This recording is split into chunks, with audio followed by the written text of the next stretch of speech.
Unfortunately, it's led me down this road to become a bit of a go-to person in late stage rehab for knee trauma, particularly ACL, knee trauma and injuries and surgical interventions. It wasn't something that I wanted to do because who wants to make a living helping 15-year-old kids do rehab for almost an entire year? But you just said the rehab is a year. I think that's going to be astounding to a lot of parents and a lot of coaches who hear this, that this time frame for return to play, full healing, you just said unequivocally a year. I thought I was discharged from physical therapy at 12 weeks. I don't get it. Carmen Bott is a strength and conditioning coach with over 20 years of experience. She holds a master's in exercise science and is a certified strength and conditioning specialist, practicing kinesiologist, and university instructor. Coach Bott is an expert in post-ACL surgery injury recovery and returning adolescents to sport. She was recognized for her work with combative and team sport athletes, sharing her methods through consulting, podcasts, and conferences worldwide. So as soon as the sutures are out and the doc says you can go in the pool, guess what? You're in the pool. You're water running for a month. Then you're doing retrograde treadmill till your thighs feel like they're going to fall off. You're the worst. Carmen, welcome to the Ready State podcast. Thank you so much. I'm very excited to be here today. What an honor. Well, let me just set this up for everyone. I know Coach Bott because she is one of the best voices in sports performance and rehab around a particular topic. I mean, I know you can coach anything and you can rehab anything, but you've become this, I'm going to say, the ACL whisperer in my world. And right now I see you on the internet sometimes losing your mind a little bit. Like there are not enough fingers in all the holes in the dike of all of this avalanche of this youth trauma that we're seeing. And I'm hoping today you can help us untangle that a little bit. I'll do my best. I'll try. And you're right, Kelly. I've been a little annoyed of late, for sure. Okay, so I want to give everyone a background. We're going to get into all things ACLs, which is amazing. And I know that you're not just a one-trick pony in that way. But explain to people what your day job is and how you have become this person who, for me, is such an anchor around this very, very topical subject.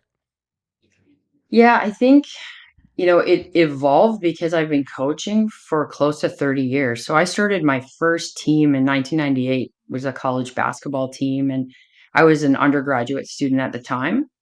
Right. And then from there, I went on and also worked. So I continued with the basketball program for 7 years. I was also working with high level hockey players. I mean, we're Canadian, so we've got lots of those kids. And And I just want to say, like I hockey said, is the same thing as hockey, right? yes, hockey. Sorry, Okay, thank you. hockey players and on the ice, right? Not the field. But anyway, that was, many, many moons ago. And I had a certain, let's say, like archetype of athlete, of female athlete, of male athlete. And as time's gone on, I mean, I'm also a professor. I teach at a university as a lecturer. I'm not a researcher. I like to read research. I do not like conducting research. I've been a strength and conditioning coach for all of this time. And I've seen things change a lot in the landscape of development of the young body into the mature adult body.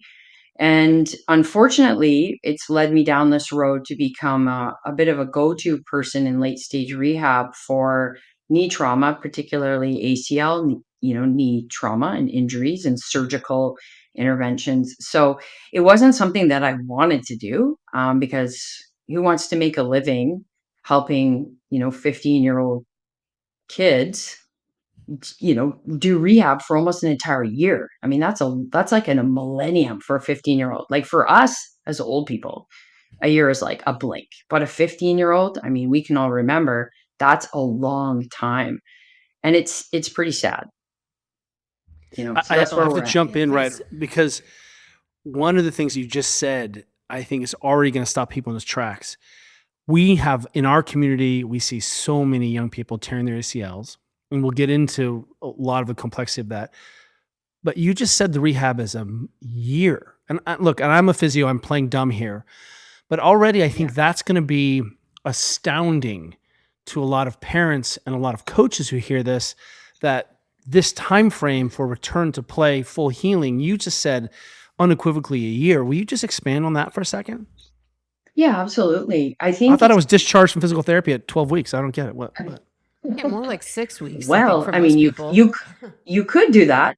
Okay, you could do that, but then the re-injury rate is 25%, right? So that's if you do that. So you're playing roulette, I think, at that point. And we have to consider this. So again, back to the avatar of these adolescent athletes, they're untrained. So they're untrained, undeveloped, underdeveloped physically. They tear their ACL. So not only are we rehabbing the ACL, but we're actually training them to withstand the rigors of sport. So if I send someone back to sport, it's after a year, it's because not only have I had to rehab the knee with the help of the physiotherapist on my performance team, I cannot do it alone. They do all the early stage and up to mid stage rehab. But then I'm also going, okay, we have deficits in capacity. We have deficits in aerobic power. We have deficits in neck strength, trunk strength, hamstring, even muscle development, right? We've got kids where there is no muscular development. There's nothing there other than skin, bone, and ligaments and tendons, right? So And I'm chicken having to put nuggets. some exactly chicken nuggets. So I've had to put some meat on the chicken nuggets. So that's why it takes as long as it does to do it well, right? To do it as thoroughly as we possibly can. I mean, we don't have a crystal ball. We don't know for sure if they're never going to get hurt again, but we want to do it as well as we possibly can.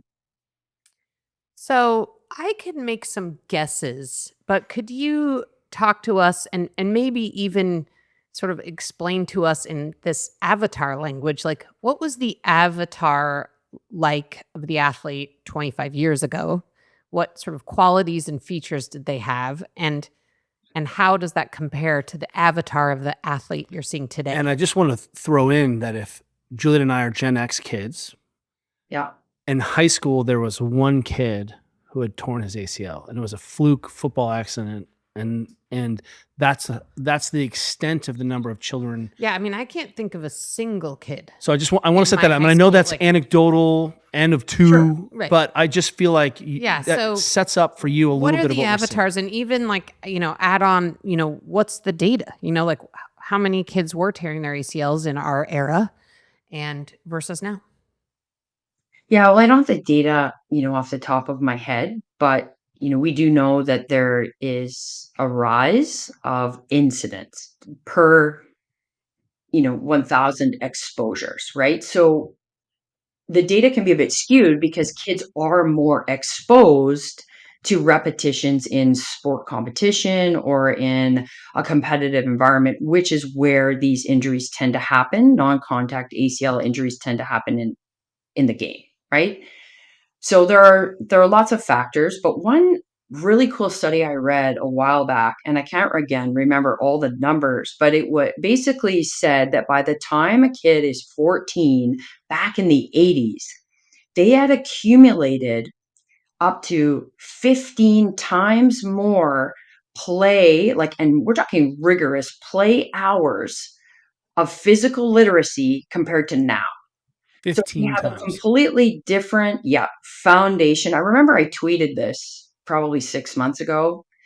Anyway, we have a foundation that's very different now. So we have kids that have grown up maybe doing one sport. We have no more physical education specialists in elementary school, and this is across the board, Canada, US. So no longer do we have a gym teacher for 4th graders.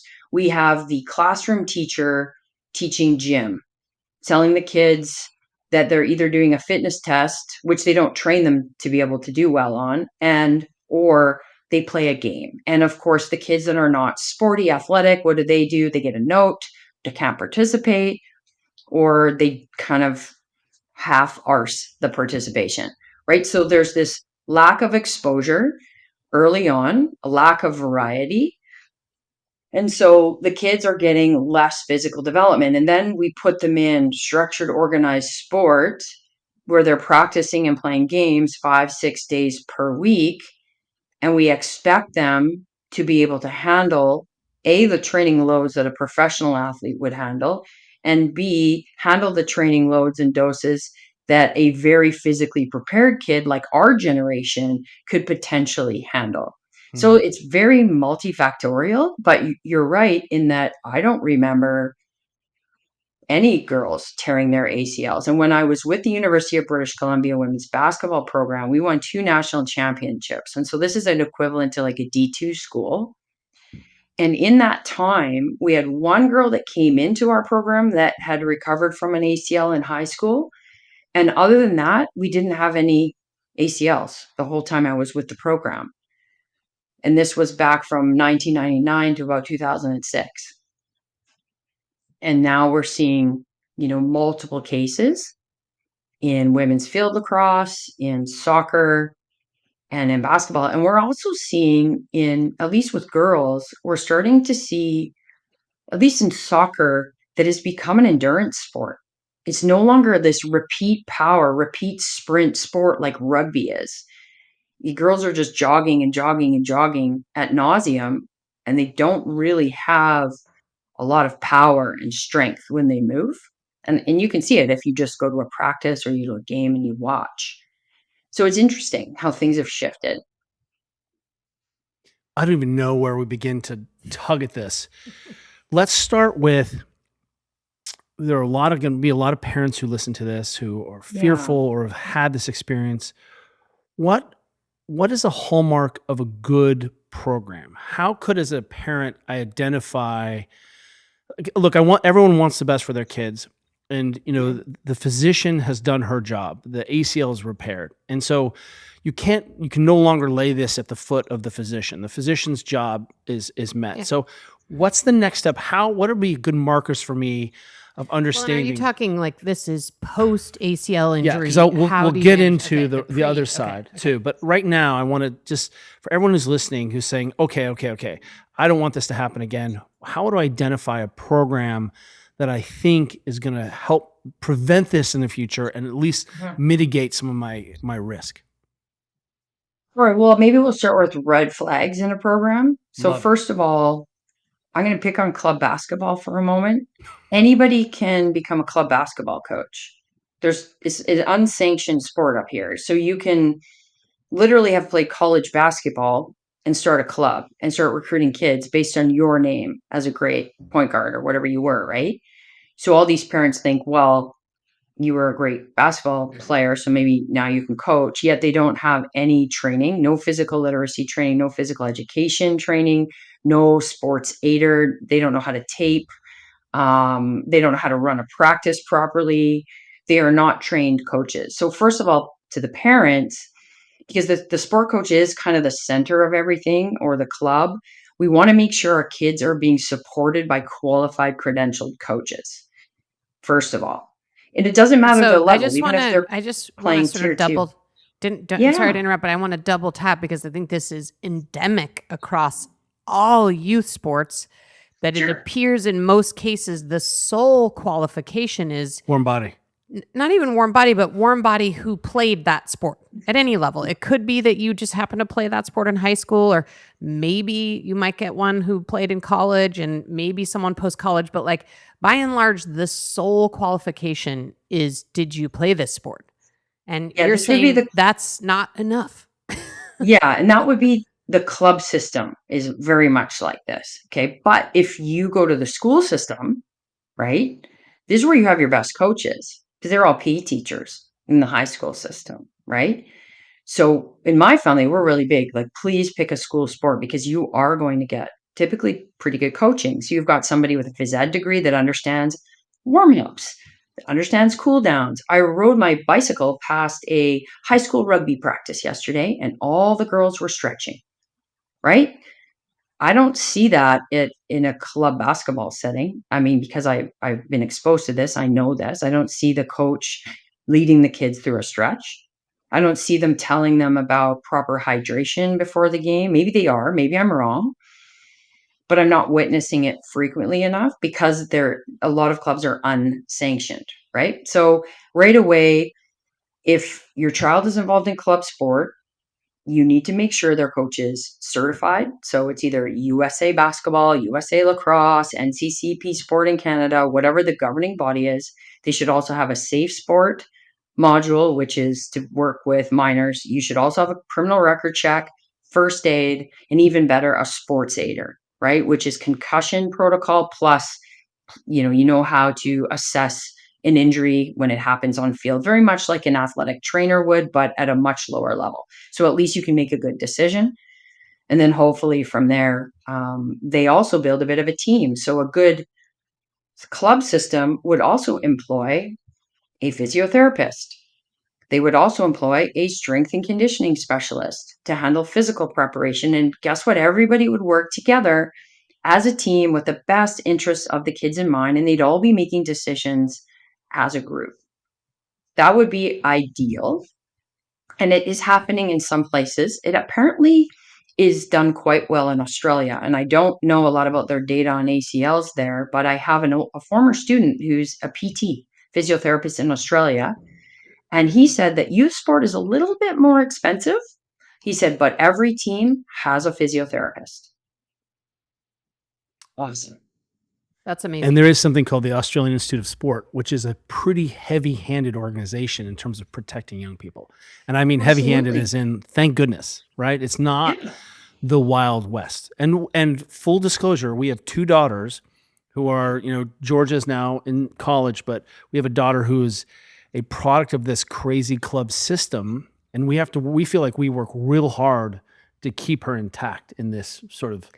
Yeah, and I think the thing I would say is, we have, all these coaches who are really dedicated to teaching these kids, and they're in these programs. And in many cases, if you're in a place where you want your kid to play X sport, a program like that simply does not exist. And in many cases, the parents aren't even willing to pay for it. Or even know what they look for. Yeah, they don't know what to look for. They're not willing to pay for it. They don't know to value it. So even if some of these club programs were to add on these things, they would get pushback from parents because it would mean an additional cost. And it's hard to get parents to value these things. So I think our point of view has been, okay, our coaches are pretty taxed already and working a lot and undoubtedly not making very much money. So it's up to us as parents to try to sort of fill in those gaps for them. Yeah. And in that case, assuming that's more parents, right? Most parents are probably in the same situation. And most coaches, like the coaches that coach at our club team, man, those guys work hard late at night, early in the morning. I know they don't make very much money. They're very dedicated. And yet there's not really a simple way to add in strength and conditioning. There's not time for that. There's not a facility for that. Definitely, couldn't employ a physio. So I see a lot of barriers. Like I completely agree that that's the ideal barriers world. too. 100%. So many barriers. And so if you're a parent listening to this and you're saying, okay, there's no way there's no club sport in my county that offers a program like this. What do you think as parents would be, the top 1 or 2 things that they should make sure that they're adding on to their kids' sport on their own resource wise? Absolutely. And I think I couldn't agree with you more because as a sport mom, I'm in exactly the same boat. My son plays a lot of different sports. We're a big multi-sport family. And right now he's playing a traditional Canadian sport called box lacrosse, which is amazing. We always say Canadians are nice until we put a helmet on. Okay. So let's keep that in mind. Right. So these kids, they run out on the floor with their sticks and they smash into each other. And we always say to them before the game, go out there and bump into people and have fun. Right. But last weekend, they had one game Thursday, 2 Friday, 1 Saturday, 1 Sunday, 1 Monday. They lost Monday morning. If they had played one, they would have played in the final on Monday. How many games is that in 5 days? Okay. That's a lot of games. So, okay, it's a lot of games. So let's say that's the scenario and parents are like, what do I do? Okay. Well, first of all, we want to make sure that these kids are hydrated, right? So first thing in the morning, I tell my son, you've got to get up. First thing, I need you to drink, this liter of water that's on your nightstand, your bedside table. So we want kids hydrated right off the bat. And I want to point out that you said, I need you to drink this thing that I've put on your nightstand. You reduce, you don't say, go drink some water. You say, drink this water that it's right next to your phone. I just want to point out that that's the level that young people need. They do need it. And you know what? And I think parents sometimes think they've failed if they have to remind. And I say, your job is a professional reminder. That's my job as a strength and conditioning coach. I'm a professional reminder. That's what I Okay. do. And I don't lose my patience with it. It's like, that's my job. So the water goes in, right? And then, a good nutritious breakfast. So really important to start the day with nutritious food. Then, you get to the first game, of course, a proper warm up. But that's usually for kids. It's more about getting their mind right, getting them focused, getting them in that sport environment. Then they play the game, right? Then it becomes, all right, we have 3 R's. It's rebuild, recover, rebuild, recover, rehydrate.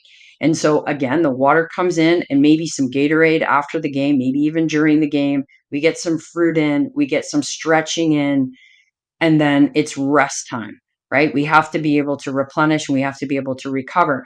And so the rest time might involve, you know, laying down on the ground and just chatting with a friend. It might involve watching a movie if they have time. It might involve, some non-sleep relaxation where they just plug into a YouTube track that helps them get into more of a theta state if they're willing to do that. I mean, it depends. My kid's 14. He's a boy. He's like, this is weird. I don't know about this, mom. So we do other things. We might do some deep breathing, right? But I pull them out of the chaotic environment if we're at an arena, right? Or maybe at a basketball tournament, pull them out of that environment, try to give them some level of decompression mentally, right? And the stretching is really key for adolescent boys as they're growing. And I find that to be one of the biggest things that's missing with youth programs. There's just not enough tissue recovery for the kids. With the girls, they may not actually need quite as much because some of them are quite hypermobile and stretching might not be the absolute right thing to do. So with the girls, what I usually recommend is we do some isometrics and some plyometrics in their warm up, right? So strength and conditioning That people sounds don't familiar, necessarily doesn't have it, Jay? yeah, don't have to be around. We can just like write up a little bit of a warm up for these kids, educate the coach or educate the kids, and they have a warm up that they can do. Then they play the game. Then they have a recovery strategy. And then it gives, some a little bit more power back to the parents. But I asked a kid the other day on the Monday morning game. We were at the water fountain, and I said, "Hey, so and so, you ready for the game? Did you have a good sleep last night?" Yeah, I'm ready. Went to bed at 3 a.m. I went, okay. And that was it. But again, the parents have to parent and they have to get their kids in bed at 9 or 10 o'clock if they've got, another game the next day. So sleep and hydration and stretching are kind of low hanging fruit just to help kids basically handle these demands. And then healthy food, right? So no pizza between games is not the best idea because it's really high in fat. We want No, to make have sure that pizzas we're delivered getting to the other team. Yeah, right. great idea. Now we're talking, right? And maybe a Right. couple burritos, right? Some high Yeah. fiber, high fat meals and let the digestion just come to a screeching halt. Perfect. Yeah, I've become this. I have this. The all the other parents on my kids' water polo team. I say this over and over again to the parents after games, like snack, not lunch, snack, not lunch, because we'll often have only 90 minutes between There you games. go. And what I've Yeah. seen over the years is parents taking their kids to the grocery store for a meal, and the kids are eating like an entire burrito. And Yeah. then you can see in 2 seconds in game two that everybody is asleep and non functional. And it might be that if you have 2 games in a row, you might not be able to have lunch until 2 or 3 in the afternoon. You might have to snack your way through life. And Yes. that you might just need to get something that's easily digestible on board. But I mean, it's been years where I know there's like some parents in particular, I know I have to like look them in the eye at the end of a game and say to them like snack, not lunch, because they can't eat a whole meal. You're braver than I am, to be honest, because I don't say much at all. And I service teams sometimes as the medical trainer and I just quietly go about my job. I've had parents say to me, if I've given nutrition advice, now you shouldn't tell other parents how to parent. And in my mind, telling someone to eat a banana isn't parenting advice, but Yeah. not everybody is necessarily open and receptive Yeah. to that. So I let people know what I do for a living. And if they're open to asking questions, great. I think that's been our approach for a long time is that Not me. I'm just bossy. well, not initially, but we did these things for our kids, and then other parents are like, "Hey, what's going on there? Hey, I see Yeah. that, Right. Wait, can I ask an actual question? yeah, though? absolutely. So I just want to go back, and maybe because it's top of mind, and just to give you a little context, when we still owned our gym, one of the things we specialized in, and I know you've talked a lot about, is actually helping people in this mid phase. So their post acute recovery, we had this whole amazing staff of physical therapist coaches. And we had this niche thing going on where we could really take, and we mostly worked with adults, but adults have the same need, right? All these adults going through these orthopedic surgeries and they get kicked out of PT, but they're not back. They're not back No. to being able to do the things they want to do comfortably, pain free, having their range of motion. And it seems like that's exactly what these kids, ACL tears or other orthopedic surgeries they're going through, they need that mid. And who is that? I mean, I have an idea who that is, but if you have a parent who says, "Okay, my kid had their ACL repaired, they've finished their acute rehab, what do I do next?" How would you advise that parent? Well, it really does depend. I mean, here it might be a little bit different. I actually find here that the physiotherapists tend to, the ones that at least I work with, tend to be pretty great. Like, usually they don't send people my way until certain milestones have been hit, right? Like the individual has hit the milestones for single leg squatting and full range of motion. There's no more swelling in the knee, things like that. So I'm not seeing kids that are mismanaged for the most part. So generally speaking here, I would say physical therapists are keeping athletes until around the 4 or 5 month mark Amazing. post-op. Hmm. And they're seeing these kids pretty regularly, like 2, sometimes 3 times per week Hmm. for And for physiotherapy. I want to point out Yeah. that one of the differences between this Canadian model, single payer model, and the United States model is that insurance may not Yes. actually cover the number of visits. Oftentimes, for example, for young adults at Kaiser, they'll get 6 total visits, and some of Yeah. those visits are group classes, right? So you do. I just want to be clear to everyone: it's impossible to rehab to return to play with 6 visits, Especially too, I mean, I don't know what the and physical. after you've gone through your 12 weeks, insurance is no longer paying for that return to function. Well, and I also don't know what the physical therapy model is, but here in many cases, it's very clinical. Like you're going to like what feels like a doctor's office. And so a lot of this movement based, practicing a single leg squat, I don't even think, even if the physical therapists at many of these institutions know how to do that and could prioritize that, they literally don't work they work in a physical space that feels like a hospital. Yep. So Yeah. it seems very different. So back to your question, Yeah. how am I identifying a physio or this bridge program? Because it is, I think parents are willing to do the work, but I don't even know where to start. They're all like, well, the system said do this and I did this and my child is still not returned to play, Mhm. maybe is re-injured, et cetera, et cetera. Yeah, I would advise parents. They can do a couple of things. One thing that I do actually is I do consult with parents. So when their child has had this trauma, sometimes I will help them through that process to identify a physical therapist that has the right training. Because, like anything, you could be a doctor with a specialization, you can be a physical therapist that specializes in orthopedics and sport. So that's the key thing, that this physical therapist understands the demands that that child will eventually want to return to, that they're not returning to grocery shopping, right? They're returning to a slide tackle in soccer, or they're returning to, landing a single leg jump in volleyball. So that's really, really important that they choose that practitioner that understands. And that means, because it is more of a private thing in the United States and maybe you're paying out of pocket, then guess what? You're the boss and you can interview some of these people ahead of time and say, okay, what is your track record? Who have you returned to sport? Can I talk to that person? Do you have a testimonial? et cetera, et cetera. Like, it's just like hiring a strength and conditioning specialist. I want parents to ask me all kinds of questions.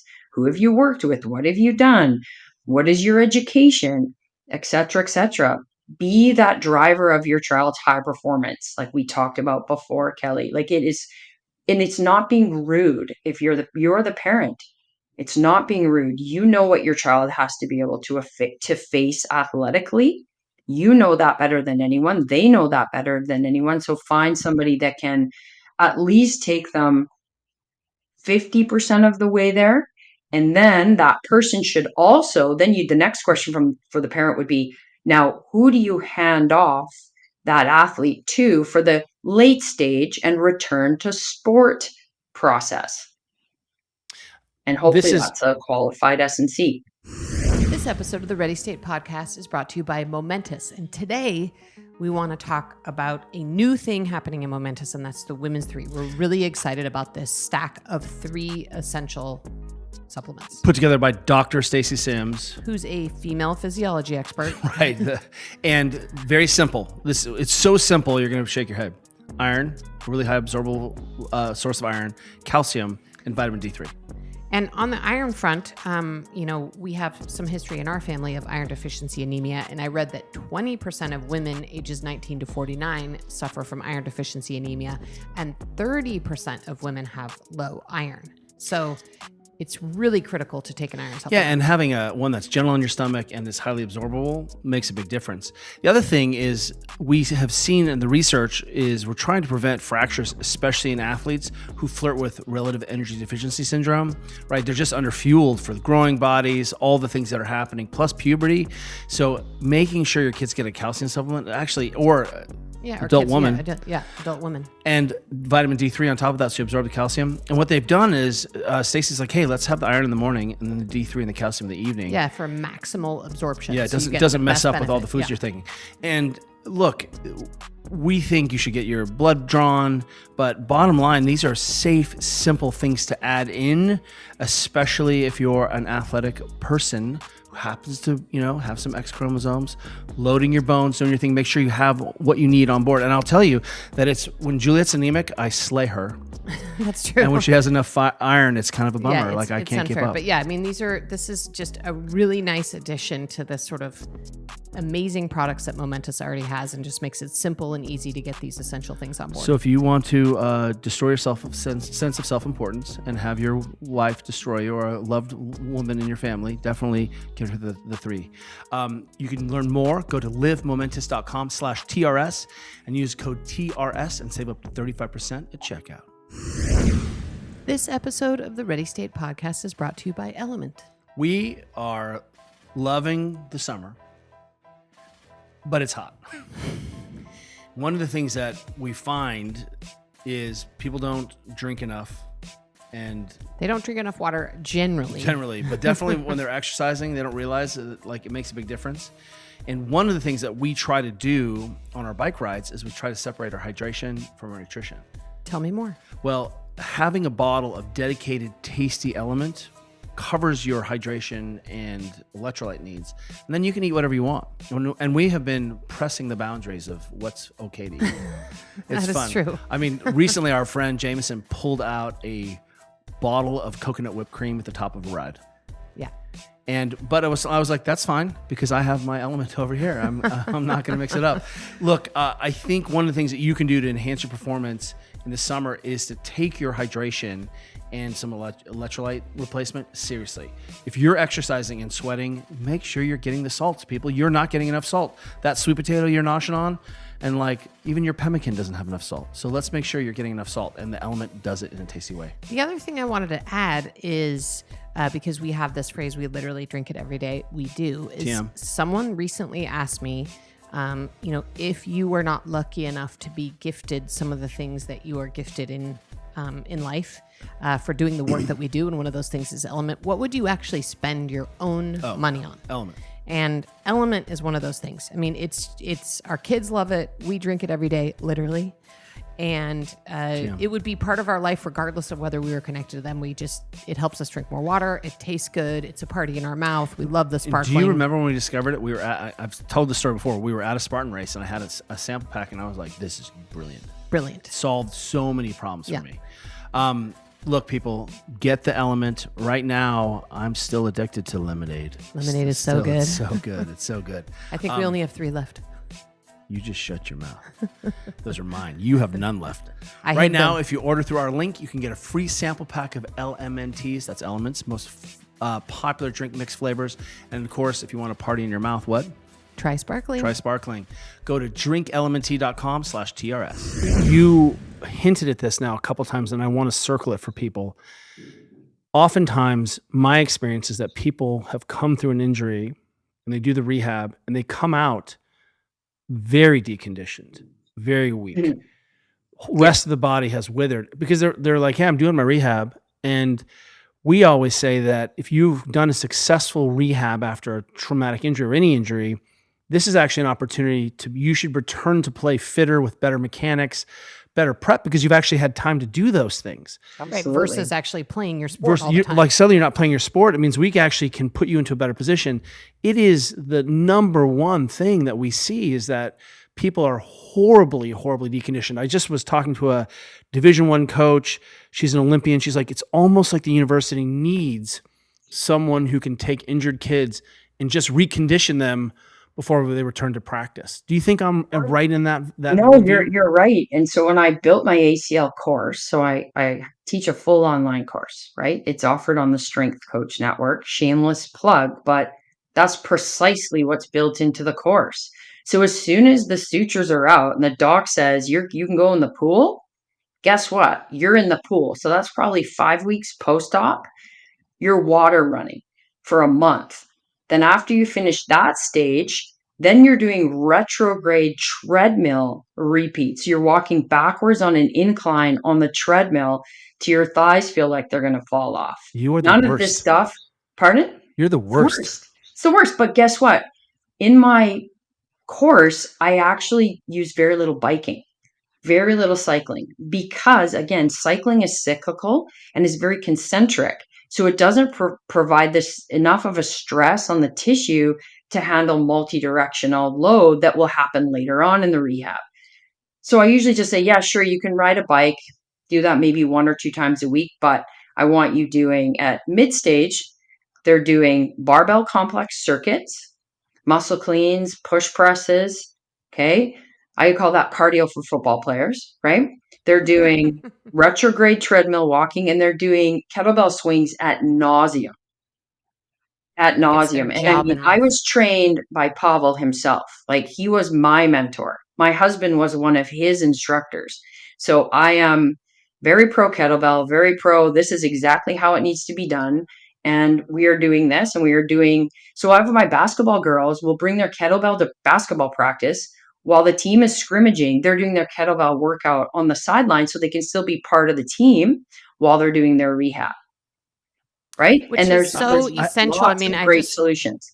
I want to just say how much we could not agree more with that continuing to train with the team, even if you're doing something else piece. I mean, all those years we owned a gym. I mean, we feel like we became subspecialist in 3-limbed training because we had, over the years, so many people come in. And what we always said is, hey, your training community is like it's like your third space. It's the one place where you see your friends every day and you get unconditional positive regard and you have this amazing community experience. And the worst thing you could do is not only be injured, but then take yourself out of your community. And that's got to be tenfold for kids. Oh, it's brutal. I hate it. I hate this so much. Like it actually keeps me up at night. It makes me cry. I'll be honest. Like, when I get another call from another parent going, I've heard about you, I've heard the work you do, and my daughter's 15 and she's torn her ACL. I'm like, oh my God. And I had a girl recently who was just lovely. I worked with her on field. She's already like 8 months post-op. She's got a great PT. And he sent her my way. And I said to her, because she's on Team BC, right, which is like a state team. And I said, this weekend when you go out with your Team BC, like you can do some dodging and shooting. She's like, I can? I'm like, yeah, you're totally fine to do that. These are the no-nos, but you can do that. So again, in my course, I walk PTs through that process. Like when we get to late stage, we want to be empowering these kids and not saying, oh, you're still on the sidelines. You can participate in X, Y, and Z. These are the can do's, right? Everybody wants to hear what we can do, not what we can't do, because then that makes us rebellious anyway, especially us three, because we're Gen Xers. So when people said that we couldn't do it, well, then we're probably going to do it, right? So we want to make sure that we give kids options. And, as much as it's miserable to sprint in the pool or run backwards on treadmills, they all secretly love it because they get those endorphins and they get that feeling again of working hard, and you've built your body up and you look good and you feel good, then all of a sudden you can't do anything except ride a bike. Oh, Yeah. I was at a military health and fitness strength training kind of conference symposium out in Fort Bragg. Very, very sophisticated people, lots of tier 1 military assets. And one of the physios there said, "Hey, I have a soldier who's torn her ACL and has met all of our return to play criteria, return to active duty criteria, but still isn't ready to do that. What do you think's going on?" And I said, in a full packed room, I was like, this is a failed rehab outcome. That person hasn't been exposed enough, often enough, where they believe that they're ready to go, that their brain says that they're safe, their psychology says that they're safe. You've kind of taken this person out and isolated them and given them these very, beige exercises. And of course, that person doesn't feel like they can go back. And what I hear you saying there is that it's so important that this graded exposure in intelligence, where we say you can do that, right? We keep the skill alive, is part of this rehab process, so that when it's time to go, there'll be a day where you're like, go for it. And if you're going from 0 to 60, which is what most kids do, we keep our fingers crossed and hope as they go from 0 to 60, they return. It shouldn't ever be 0 to 60. It goes from 59 to 60. Absolutely. I sometimes watch kids and I'm just kind of looking at them run or land or cut, and I'm kind of going, holy mackerel, like this is just a matter of time, where something's gonna happen. And maybe, like you say, it could have been an incomplete rehab. And you're right by calling it out and saying it was insufficient, because what is training for sport or military? It's training to face the demands that you're presented with. So, that's why S&Cs are so important in this process, because we all intimately understand sport demand. And most of us were meathead jocks anyways. So we also did sports and we like sports, and we're not really fitness people. We're actually more sports people. And that's another piece too. We want to make sure that these parents are choosing. Like, I had a girl come to me and she was seeing a personal trainer once a week.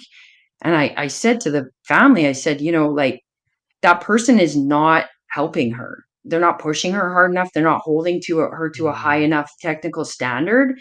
It's doing a disservice. I'm quite anal, to be honest. And I said, I think this person's gotta go, right? So, Yeah, that's I mean, because I have their best interest in mind. This isn't about me. It had nothing to do with And it's that. not It about was like, fitnessing, right? Or busy no. work. no, Yeah, and I think no, it's work. Oh gosh. we relate to you very much, because we do see in our own community, oftentimes parents do get the message that their kid should be in a strength and conditioning program, but they of course are lost at how to even begin to find someone, and often end up Yeah. putting their kids in sort of a fitnessy, sort of traditional personal trainer situation, when what they really need is an actual strength and conditioning coach. And it's just so those two things are so different and both valuable for different things. But especially in this return to sport after injury, it's like qualified strength and conditioning coach is not your everyday personal trainer. So I just want to No, well, emphasize that. And So- shout out Marin Heavy Athletics, because this is actually one of the things that we are presented. Juliet and I are the node for a lot of people in our neighborhood, and they're saying, "Hey, should my daughter go here?" I'm like, "Yeah, they have leg press machine there. That's super great," and they're going to just be entertained. You just view that as a hobby entertainment. Instead of going to the mall, they go to the gym. Instead, we have a local club taught by a USAW weightlifting coach. Marin Heavy Athletics, I'm shouting you out. And we send so many kids there who've been injured or tweaked, and we're like, hey, these guys know how to regress and progress violent movement.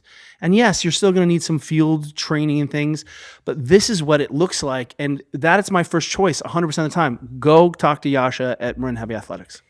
Because they're So, coaches, that yeah. they're not like there is a difference between someone that actually goes at things with the mentality of a coach. It's about structure. And I performance. structure my session based on learning outcomes that I can measure, and then I fill it with exercises, drills, activities versus I've got 60 minutes and I'm just going to make this person sweaty and tired. Right. Right. Which Anyone can that's do fine. that. That's like fine, but more fine for like a 40-year-old mom, maybe, and not fine for like an athlete going back to a contact sport. So, speaking of this, I think you have something you call a return to contact litmus test. Or you have some kind of litmus test, which I think a lot of parents would love to know what that is. What would their kid need to be able to demonstrate to someone, ideally a qualified professional, or were they your client? What would they need to demonstrate to be able to go back to like a full contact sport? I mean, I'm assuming that's like soccer, lacrosse, hockey, some of these sports where the highest ACL tears seem to happen. Yeah, well, it's kind of it's huge. So my testing battery is, but the very, very end stage is we're talking anywhere up to like 20 different tests. Okay. But we may be testing them kind of along the way the last couple of months. So some of the real key gold standards, if we can imagine somebody can hit the numbers in the weight room that I need them to hit, so they're strong enough, if they land properly, so they have good mechanics, decelerating, reaccelerating, cutting, changing direction. So if that's all off the table, the gold standard is the reactive strength index testing. But a lot of people think that they need to go out there and buy force plates. I have force plates. The university that I work for bought the force plates, so I have them in my lab. And what I do is I bring athletes into my lab and I test them for free because my students need to learn. So I teach my students, athletes come in, we test them. Now, what the students are learning is quite interesting is that a lot of the stuff that we can test, we can see. Right? So if somebody doesn't land well or have good plyometric ability, we can generally see that. So if I'm training that individual and they're hopping down the track on one foot and their right leg looks like a flat tire through their knee and their hip complex, they're spending more time on the ground, then typically I can see that discrepancy. What the force plates will pull out is the exact amount of difference. Okay, so I've had some meetings with Dr. Cronin, who's in New Zealand, and he's a brilliant mind. He's a biomechanist. And back in the day, which you guys would know, the Melbourne criteria was like, it has to be less than a 5% difference left to right.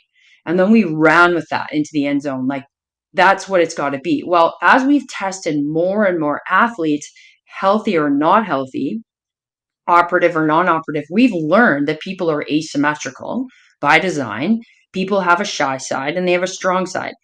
So we accept upwards of around 13 to 15% differences. Even after a surgery on some of these tests, if the movement looks good and they're hitting their numbers. Like if I have a kid that does a single leg hop test and their vertical is 11 centimeters, and I'm using this because I'm thinking about someone I just tested. What do you think? Is that good? Being able to No, it's like 2 jump credit like cards. this? You can stick that 2 credit cards It's like right in. how high I can jump. That's right. Right. So we know that that person isn't even hitting the minimum standards probably for their sport. So that's actually the other problem that we have, or the other elephant in the room nobody's talking about. Everybody's talking about how they do all this force plate testing. Oh, I use force plates. I use force plates. And it's almost like this social media bragging. And then I go, okay. Then I look at a video of one of their clients on the force plate and I'm like, that they can't even jump properly. They don't even know how to load into hips properly. Why are they looking at the ground? Why is everybody looking at the ground doing plyometrics? Right? Your head should be up doing plyometrics. Like you don't see people sprinting looking at the ground. You don't see people cutting and changing direction. So I know I've answered this in a very convoluted way because I'm not willing to just say these are the three things and you're good to go. Right. It's a huge amount of things, and you need a trained eye to be able to see all of those things, plus a lot of experience going, this is a strong female 16-year-old and she's a badass and off she goes. Okay. And she's going to probably be okay. We never really know that for sure, but we've taken most things off the table. But what I'm seeing is that kids are not necessarily ready to go back in a general sense, and they are going back. And that's why we have 1 in 4 right now are the stats in a pediatric re-injury of an ACL or One in four. adolescent. 1 in 4. And, 1 in 4, yeah. the two of you can correct me if I get this wrong, but I think, 1 ACL and definitely 2 dramatically increases your risk of needing to have a knee replacement later in life too. I don't know the data on that, but I'm assuming having Yeah. your ACL It's repaired only twice, 50%. having your ACL repaired twice isn't going to help that number at all. So maybe this is out of order, but I'd love to go backwards now, like talking about the kids pre-injury. Yeah, and especially- let me tee this up, because one of the things that if people are missing, you said you're like, I am a strength and conditioning coach. My husband's a strength and conditioning coach, trained by one of the greatest minds in strength and conditioning, Pavel, who is my sensei. And I've learned, first person to describe torsion, just a genius. But a lot of what you described doesn't actually sound like rehab. It sounds like strength and conditioning. That's what I just want to set up.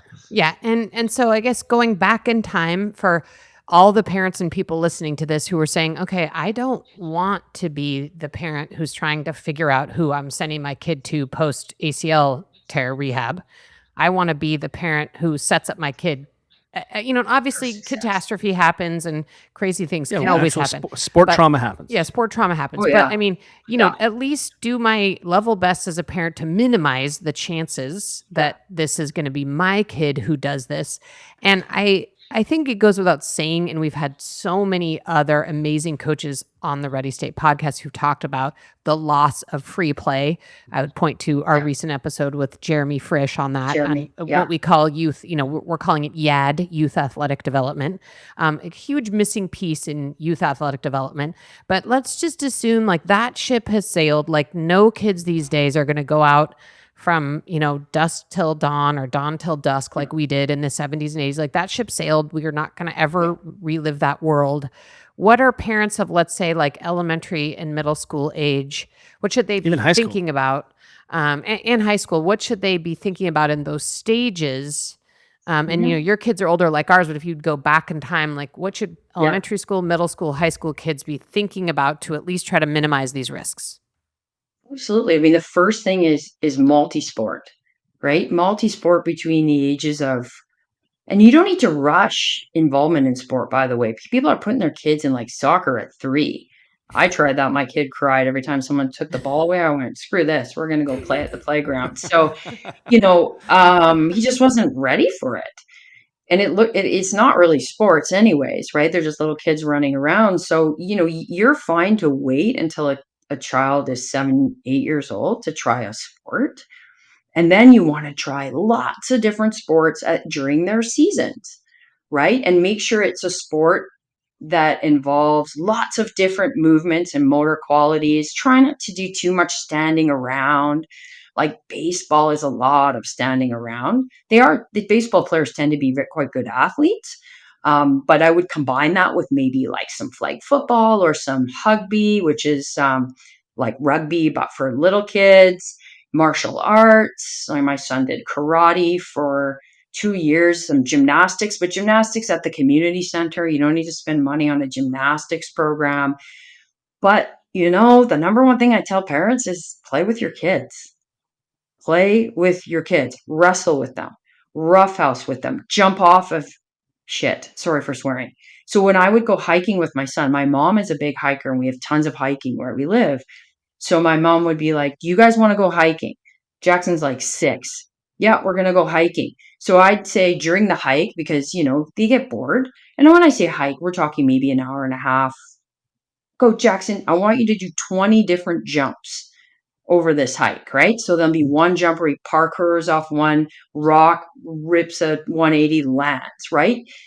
Just exploring different types of movement. But I'm finding that because parents are busy and they're not sure, maybe they're not confident, they're putting their kids in all of this stuff, constantly subbing them out, right? For other people to develop them. And then it's a crapshoot. You don't really know what you're getting. So you might be getting some good stuff. You might be getting some not such great stuff. Football coaches yelling at 9-year-olds to tackle harder. What? How about let's figure out what snack we're gonna have and let's make up a cool cheer today. You know what I mean? Like, let's make it fun. So fun with a purpose was something one of my professors taught me in my undergrad, I have an undergrad in gym in phys ed. Everyone makes fun of me. I'm the dumbest person on faculty, but honestly, it served me very well for understanding performance analysis, understanding movement and physical literacy. So parents playing with kids is key, and making up games, making up all kinds of games. Lots of climbing, lots of running. Girls, please stop doing yoga. Girls, please jump. Please, girls, please jump. Jump, jump, jump. Land and jump. Okay? Distance running for kids, probably not great idea. I don't know a single 9-year-old that's like, yeah, I'd love to run 5K. Like, really? My pro lacrosse guys hate jogging. Our workouts are actually called Better Than Jogging. That's the title of them, our conditioning sessions, because we do a bunch of different games and all kinds of things. Play tag in the schoolyard. Play manhunt. I don't know if that's politically correct to say anymore, but I don't care. I'm a Gen X. We just say things. Okay, so have you guys ever played manhunt? It's exhausting. I played it with my No. son and his friends.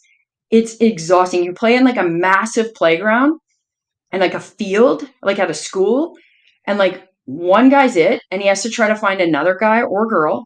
Then once that person's tagged, they become a team to try to find another person, and then they basically go on a manhunt for the last person standing. It's like sharks and minnows. That Sharks and sounds really minnows, fun. I love That it. sounds really fun. That So sounds like so I fun. follow a few accounts on Instagram that are just like games for kids, and parents can access this stuff for free.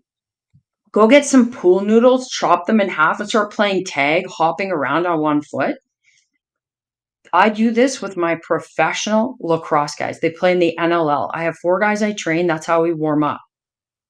I'm not joking because it's so fun. And we can work on all kinds of different things at the same time, right? Listen to your kids. What do they enjoy? What are they interested in? If they say they don't like it, strongly encourage them to try again. We've let our son quit one sport, and he did it this year for the first time ever. But prior to that, it was a lot of strong encouragement. Give it a go. See it through. Okay? Yeah, I mean, Hopefully that's some advice. we really did that same thing. We allowed our kids to quit at the end of a season, but Sure. we Yeah. also wanted them to understand the implications of like the money part of this. Like, we're actually paying for you to do this, and you have to value that Mhm. we've made an investment as a family to drive you there, and this is a whole thing. So if you don't like it after the 8-week season, like, fine, we can have a conversation about it. But we found usually when they stick with it, they actually learn to like it and have fun and Did make one of our friends. kids play basketball? No, they never played basketball. Maybe it was volleyball. They did a lot of volleyball. Yeah. Um, Yeah. One of the things that has always stuck with me is, and you've sort of hinted at this, and this is very much in the parent domain, that there's a lot of physiology that a parent can dose through nutrition, through sleep, through Mhm. downtime. We have a physician friend who has done a lot of ACL repairs, and he said in the 90s, he took a drill and it would be so hard to drill through that cortical bone. Now he just takes something that looks like a screwdriver or like a corkscrew, and he just turns the tunnel by hand. The bones are soft. He describes them as like the inside of coconut. And Yeah. that really does speak to what you're speaking about, is that we're saying, hey, we want all these complex high performance interventions, but our kids aren't jumping. You said that again, jump, jump, jump, jump, jump. They're not eating enough micronutrients. They don't get any fiber or protein. They don't sleep. And so what we have is this real sort of superstorm. Yeah. I know we're running out of time a little bit, but one of the things that is happening right now in elite sport around women and this epidemic of women and lower extremity injuries is that we're really starting to say, hey, it must be this menstrual cycle. Will you just give us? Or the Q angle. Yeah, well, that's a whole different thing. But like, But will you those are give the us? two things you hear? Will you give us a hot take on that from a person who I highly respect? And again, this is a hot take, no nuance. Are we in the right direction? Because I'm like, oh, there's 80 things we can control over here. And now we're going to add this very complex menstrual piece over here. Just give me a hot take on that, if you don't mind. Well, females have always had a menstrual cycle. Each female will have a different one. Tracking hormone levels is one of the most challenging things to do as a scientist. So it's often inaccurate, like through blood work and things like that. To actually track hormones properly, you need to pee in a jug and walk around with it all day. So I'll maybe start with that. So it's a tree that people I are love that. Thank you. right? So the tree that they're barking up is futile. We have not addressed the actual problem. So in my mind, it's actually completely irresponsible to have an association, say like FIFA, do research on an area that has been researched, actually. We don't need to talk about the exact findings today. It has been looked at, it has been researched. We do know that estrogen has an influence on ligament laxity. We know that because women have had babies for years. We also know that estrogen influences tendons too, but nobody's talking about that. So if we take aside the hormones, that is a factor we cannot control, and then instead direct our attention to the elephant in the room, which is the under-muscled, weak, unconditioned teenager that is doing far too much sport, if we actually really looked at that, then we'd have our answers. Then we'd have our answers. It's a distraction and it's annoying me, and I will continue to speak out on that. I love it. I'm hoping I can have you do a couple more hot takes. I'm going to just put that soundbite over the internet. It's Yeah, I so feel like there's get out of my head, Carmen Bott. Like I really, it's insane to me, and it is an epidemic of just we are doing young women athletes such a disservice. There literally was like a New York Times article about this or something like in the last 48 hours. I mean, somehow it like came across my eyes. Viva So la Bott. thank you for saying that. A couple maybe like myth busting rapid fires if I could. What is the biggest myth in ACL rehab? Like one or two That sentences. there's different rehab for males versus females, or different standards. What about the biggest myth in youth strength training? That strength training stunts growth. And Which then it does not. I think I know the answer to this, but what about sport specific conditioning? Are there any myths around that? Well, sport specific means playing your sport. Strength and conditioning is always general development, but we build the foundation with strength and conditioning, right? We build the foundation of good health with good nutrition. Same thing. Yeah, I mean, thank you for saying that because the amount of texts I've received, I mean, from kids and parents and regular adults who text me and say, can you recommend a mountain bike specific Yes, we strength can. and conditioning coach? Or can you recommend a X specific Let me strength and let me conditioning coach? introduce you to our Olympic and I'm lifting like- program. I'm like, it is the same thing. All these kids are weak, not fit, Or haven't had agility. enough Again, dad. you do agility training. I say, oh, you mean tag? Tag sounds fun. We might use it as warm up, but we're going to lift and get silly strong. How about that? Because right now, watching kids run and change direction, and when it's done poorly, isn't an agility problem, and it isn't a speed problem. It is a strength problem. Strong first. Oh, it's so simple. Coach Bott, tell us where we find you on the socials. Tell us where all the coaches in our world can take your Return to Play ACL course. Tell us where we get the crack.